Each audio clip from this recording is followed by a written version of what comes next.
Hello students, हमने विविध प्रश्नमाला 16 के ऑब्जेक्टिव प्रश्न थे वो पूरे पढ़ लिए थे। आज अपन छठा प्रश्न पढ़ेंगे। ठीक है। एक ठोस धातु के अर्धगोले का व्यास 42 सेंटीमीटर है। इसके संपूर्ण पृष्ठ पर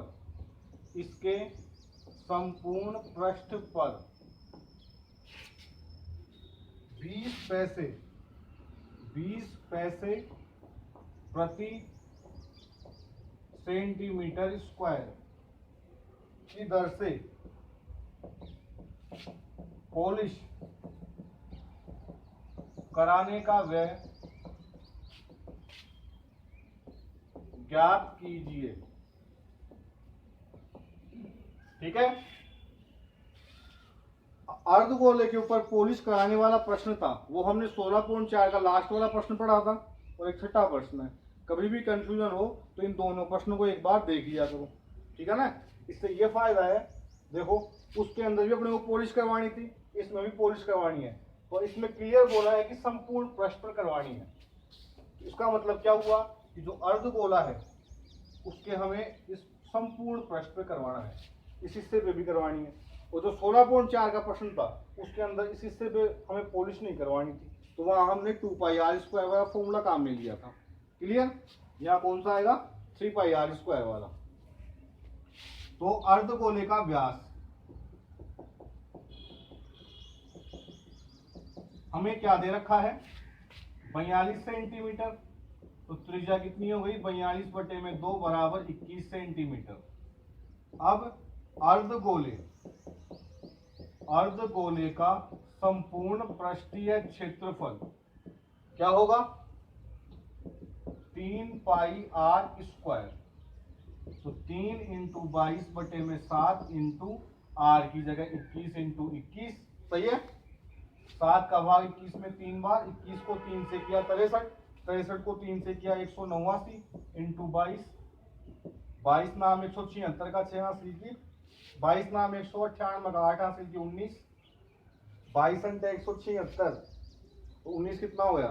195 का 5 हासिल की 19, 22 से कम 22 और 19, 41 सेंटीमीटर स्क्वायर। अब 1 सेमी स्क्वायर पर पॉलिश कराने का व्यय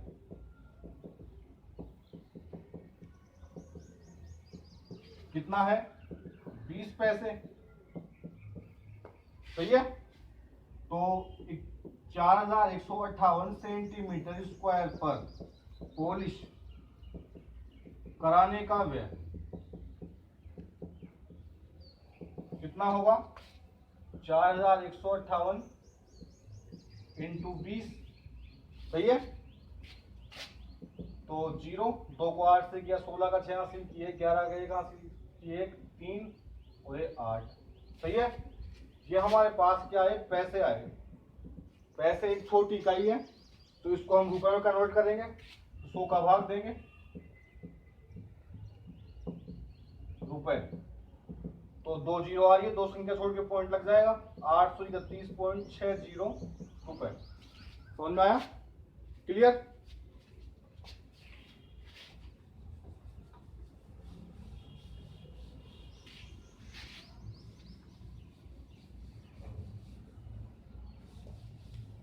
अब 7वां प्रश्न।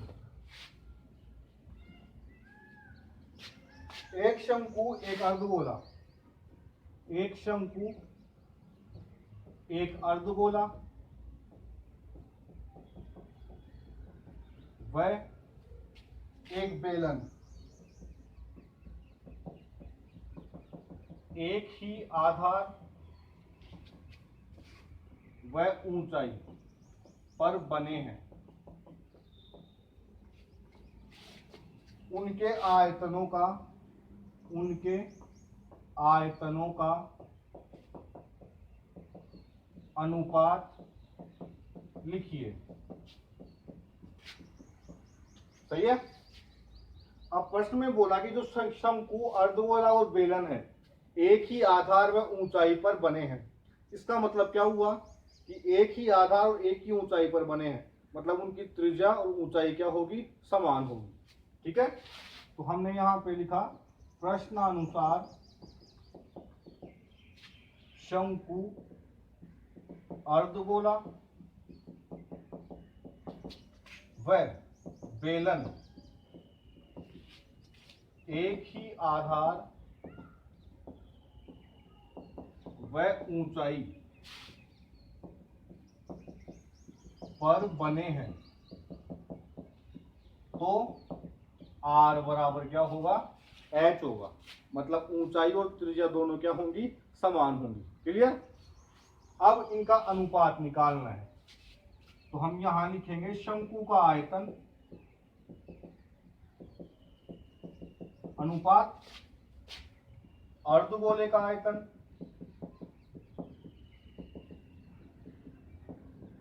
अनुपात बेलन का आयतन। सही है। हमें तीनों का आयतन निकालना, तीनों के आयतनों का अनुपात निकालना है, तो हमने तीनों का आयतन के अनुपात के रूप में लिखा। क्लियर। अब हमें कोई संख्या देने रखी है, तो इनके बारे में हम जानते क्या है, हम जानते हैं केवल इनका फॉर्मूला।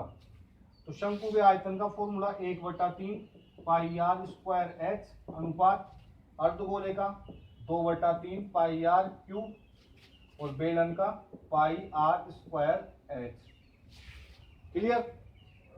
अब देखो ध्यान से, मैं या तो r की जगह h लिख सकता हूं या h की जगह r लिख सकता हूं। क्लियर। तो मैं h की जगह r लिख रहा हूं, तो 1/3 पाई r स्क्वायर, h की जगह मैं क्या उतार दिया, r, क्योंकि दोनों बराबर आ रहे हैं, तो h की जगह मैं r उतार सकता हूं। क्लियर।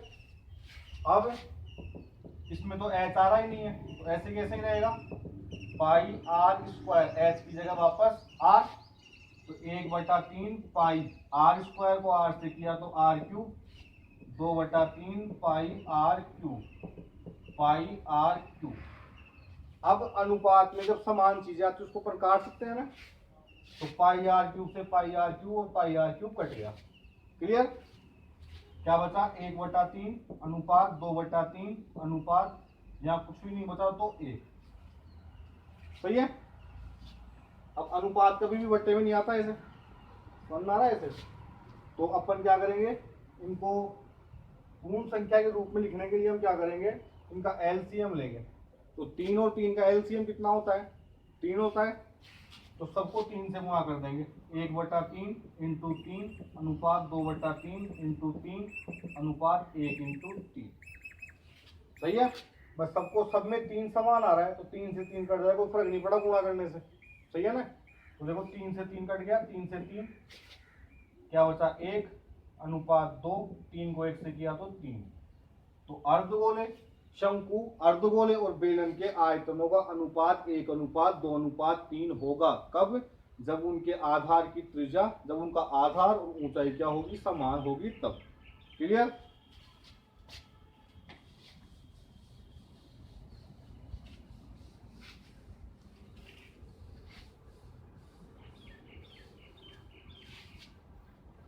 आठवां प्रश्न,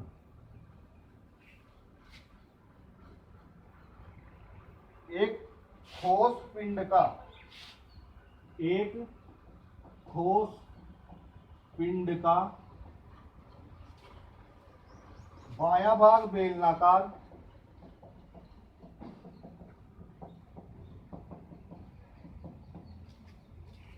और दायां भाग शंकुनुमा है, और दायां भाग शंकुनुमा है।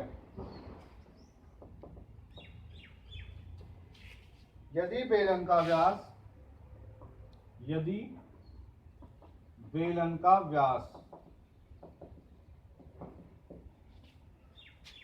14 सेंटीमीटर तथा लंबाई, लंबाई मतलब ऊंचाई 40 सेंटीमीटर और शंकु का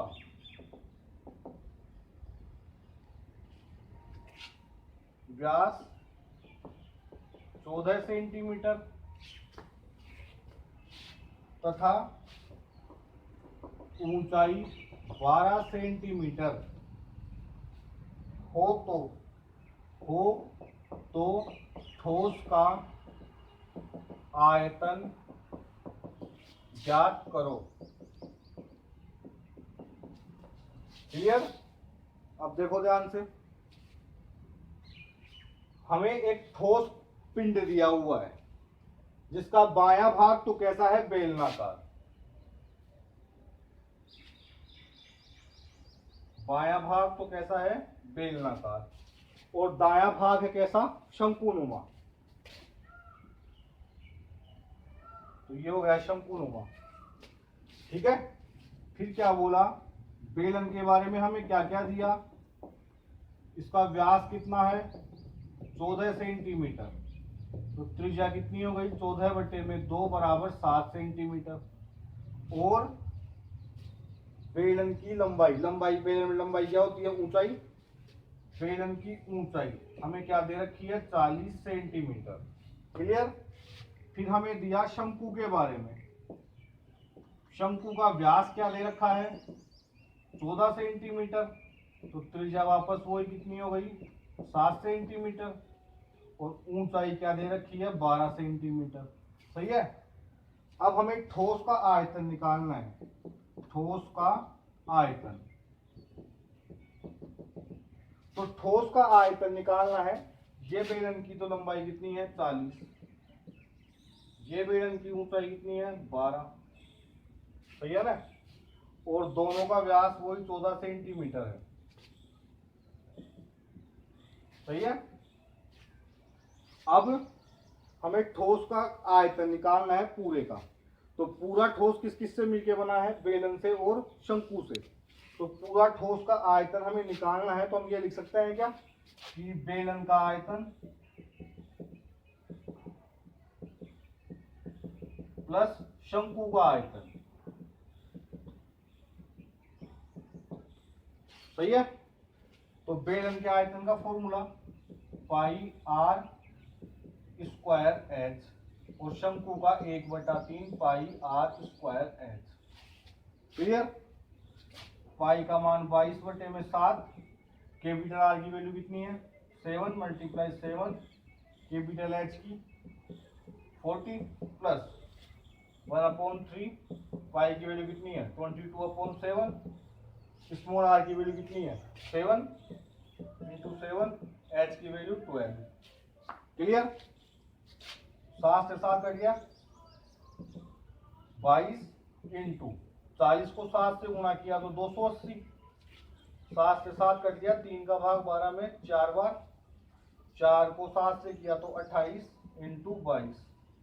सही है? 22 को 0 से किया 0, 22 घंटे को 76 का 86 17, 22 × 44 उसका कितने होते हैं 61, प्लस 28 × 56 का 86 की 5, 56 और 5 61, तो जोड़ने में कितना हो गया 6100 और 600 6700, 6776 सेंटीमीटर क्यूब। ये ठोस का कुल आयतन हुआ, पूरा आयतन। क्लियर?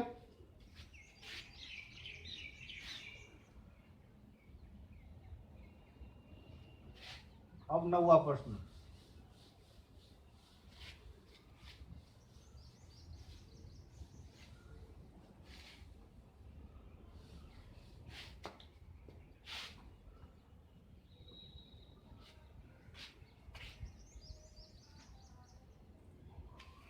नौ सेमी त्रिज्या के धातु के गोले को पिघलाकर 3 सेमी त्रिज्या और 6 सेमी ऊंचाई के शंकु बनाए जा सकते हैं। शंकुओं की संख्या लिखिए। जो विविध प्रश्नमाला का 9वां प्रश्न है वो हम 16.4 में पढ़ चुके, शायद 7वां प्रश्न था, वो का वही प्रश्न है पूरा। ठीक है ना, तो वो आप वहां पे देख लेना। अब 10वां प्रश्न, एक गांव जिसकी जनसंख्या 4000 है, एक गांव जिसकी जनसंख्या 4000 है,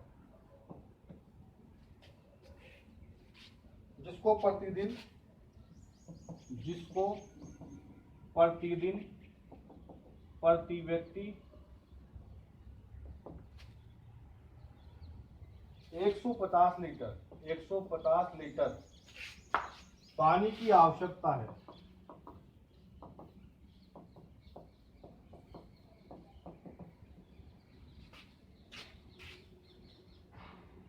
इस गांव में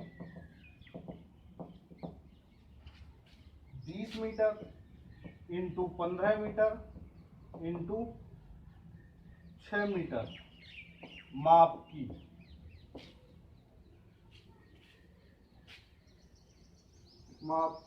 एक टंकी बनी हुई है।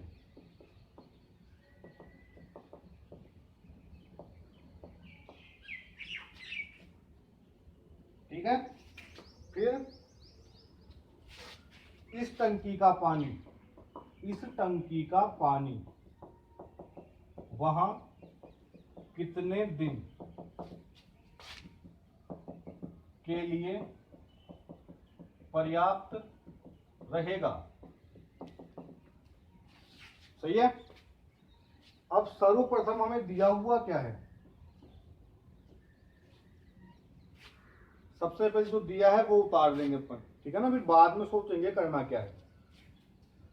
तो गांव की जनसंख्या कितनी है, 4000 व्यक्ति, जिसको प्रतिदिन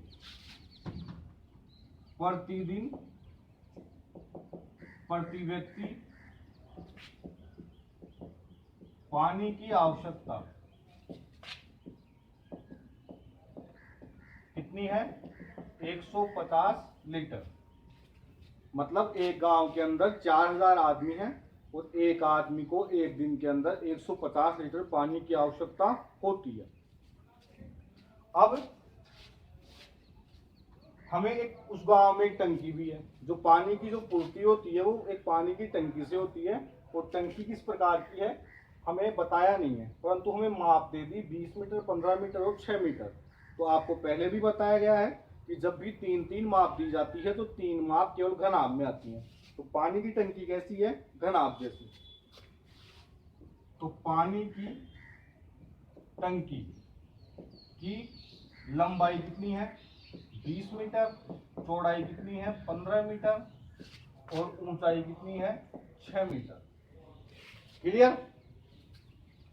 अब तो सीधी सी बात है, पानी भरा हुआ है टंकी के अंदर, तो टंकी का आयतन ही काम में आएगा। तो हमने यहां पर लिखा पानी की टंकी का आयतन। तो पानी की टंकी कैसी है, घनाभ जैसी। तो उसका फॉर्मूला क्या होगा, L into B into H.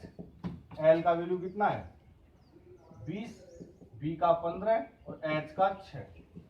15 को 20 से किया तो 300, 300 को 6 से किया तो 1800 मीटर क्यूब। अब आदमी जो पानी पी रहा है वो लीटर में पी रहा है, किसमें पी रहा है, लीटर में। तो हमें इसको लीटर में चेंज करना पड़ेगा। तो 1 मीटर क्यूब में लीटर कितना होता है, 1000 लीटर। ठीक है, तो ध्यान समझना, 1 मीटर क्यूब में 1000 लीटर होता है। तो बड़ी चीज कौन सी हुई, मीटर क्यूब या फिर लीटर। तो देखो एक अकेला मीटर लीटर के बराबर है, तो मीटर क्यूब बड़ा हुआ। तो हमें मीटर क्यूब को लीटर में चेंज करना है, बड़े को छोटे में चेंज करना है, तब तो हमेशा गुणा करते हैं। और छोटे को बड़े में चेंज करना हो तब भाग करते हैं। तो हमें मीटर क्यूब को लीटर में चेंज करना है, तो गुणा करेंगे 1000 से।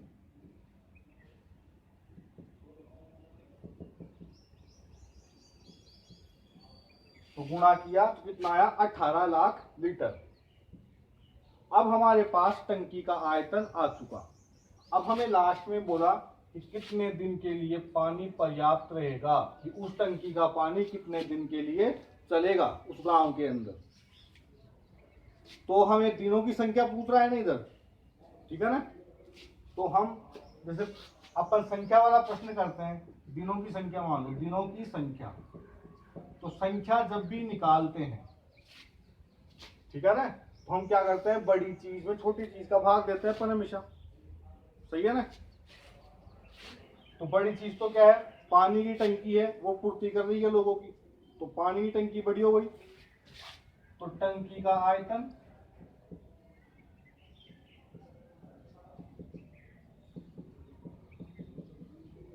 बटे में क्या लिखूं, 4000 व्यक्तियों की प्रतिदिन पानी की आवश्यकता।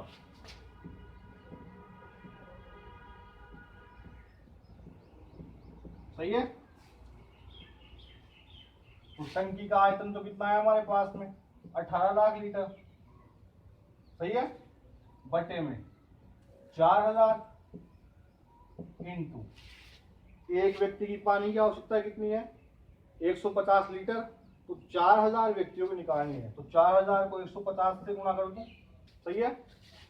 3 जीरो से 3 जीरो कैंसिल, 1 से 1 जीरो कैंसिल। सही है। 15 का भाग 180 में कितनी बार गया, एक बार और दो बार, 12 बार। तो 12 बट्टे में क्या बच गया, 4, मतलब 3 दिन। मतलब उस टंकी का पानी उस गांव में कितने दिन के लिए पर्याप्त रहेगा, 3 दिन के लिए। समझ में आया। ठीक है। ये हमने आज के लिए इतना बहुत है, फिर अपन और कल पढ़ेंगे। ठीक है। Thank you.